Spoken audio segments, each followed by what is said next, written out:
You're listening to All Talk. I'm Kevin Deitz. The number is 1-800-859-0957, 1-800-859-0WJR. As markets react to a swirl of economic data and political tension, the Dow Jones fell more than 500 points Thursday amid renewed pressure on the Federal Reserve. Former President Donald Trump once again raised the idea of removing Jerome Powell as Fed chair, fueling fresh uncertainty in the financial markets. Powell has said that the law is clear, that the president cannot do that. But Donald Trump still moving forward, saying if I want him gone, he'll be gone before you know it. Can he do that?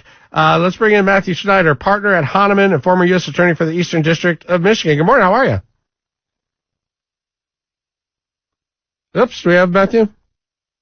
It's Dave Dulio. I'm sorry. Dave Dulio. My bad. How are you? I'm good. How are you? I'm doing just fine. I did not update my rundown. That's on me. I had Matthew Schneider there. We switched that to Dave Dulio, Director of Center of Civic Engagement, Political Science Professor at Oakland University. Thanks for being here. Really appreciate it. You got it. Happy to pitch in for Matthew. Yeah, I won't hit you with all those big legal questions then. Thank goodness. In your spare time, I'm sure you got your law degree as well. Politically, this is really interesting because you have the President of the United States, you have Jerome Powell on the other side, the Fed chair, and the public paying really close attention because the stock market, that's kind of where all our money is, and I wonder often, why Donald Trump does some of the things he does, but when he moves into this area, what kind of impact does that have politically for him?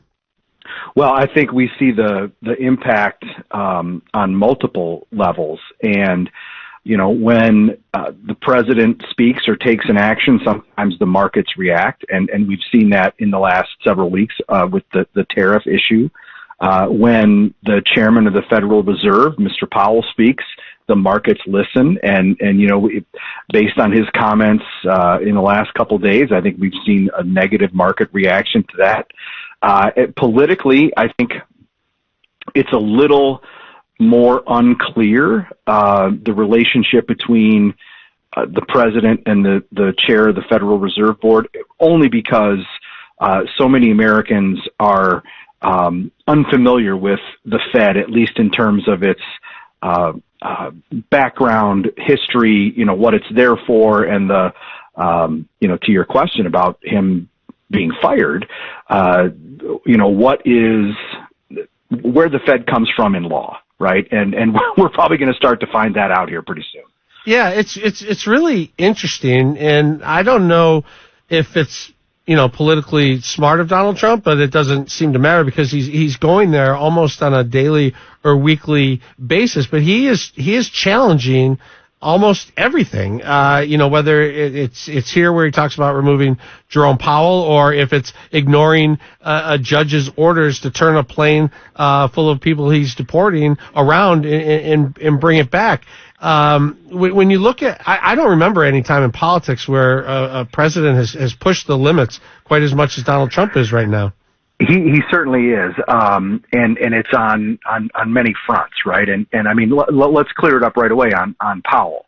The chairman of the Federal Reserve Board is nominated by the president, confirmed by the Senate, and that is part of the Federal Reserve Act that created the Federal Reserve, created the Board of Governors, creates the 14-year term that the chair serves. The president can only remove a Federal Reserve Board member for cause, right? So it can't just be policy disagreements. The Fed is an independent government agency and is accountable to Congress, not the president. In terms of pushing the envelope, I think you're 100% right that anybody watching politics over the last several months has seen Donald Trump and his administration push the envelope. But it's not the only time, right? Where especially between the president and the courts, we've seen acrimony. And even back with somebody like Franklin Delano Roosevelt, he had a dicey relationship with the courts, right? In the 1930s, the Supreme Court was often overturning laws that he had signed into bills that he'd signed into law. And he even said at one point, to really take on the court, this is a quote, "If the policy of the government is to be irrevocably fixed by decisions of the Supreme Court, the people would have ceased to be their own rulers." Boy, that is really taken on the court. And let's also not forget that he got so frustrated with the courts that he tried to add 4 members to the Supreme Court in his court packing plan, right? So all this pushing the envelope with whether it's the Fed chair or other members of government and bringing in the court cases that are out there that are starting to be decided. There's going to be more, right? It may seem like it's unique, but it's not. Yeah, it's interesting. You talk about Powell, he could be fired for cause. Well, cause could be really subjective, and so if Donald Trump were to pull the trigger and say I'm firing him for cause, then there'll be a lawsuit, I imagine, right? Yeah. And then you go up to the Supreme Court, and you get some sort of ruling. It seems like he's ready, able, and willing to test the Supreme Court up and down government right now. He most certainly is, right? And I think that we're going to have a really important one come up here in May. The Supreme Court said yesterday that they are going to take a rare step and hear oral arguments during the month of May, which they almost never do. And it's on 2 important issues. It's the birthright citizenship case, but it's also linked to the complaint that Trump has about district court judges issuing injunctions that are nationwide. And I think that is going to be a key element to Trump's his fortunes in the court system moving forward. Yeah. Do you get the sense that we're going to find out, where the division of power is in this country? Is he going to push as far as he can to have as much executive power as possible? And one of the other divisions, the Supreme Court, is ultimately going to decide how much power exists in that office. Yeah, I think we are, we're heading toward this standoff. And in the past, it certainly at the time of that, I read you that quote from FDR.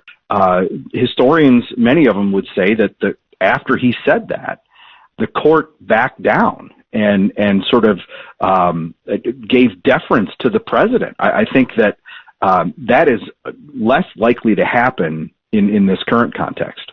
And here the legislative branch is just off on the bench, wondering, what about us? We're supposed to have a third of the power. At some point, I half expect them to come together and fight for their own power in the legislative branch.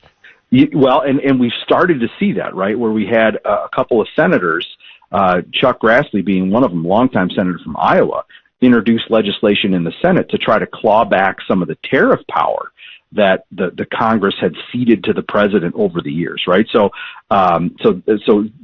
things like that, we could sort of nibble on the edges of it. But Congress's real power here in the next year or so is going to be their power of the purse. And making spending decisions.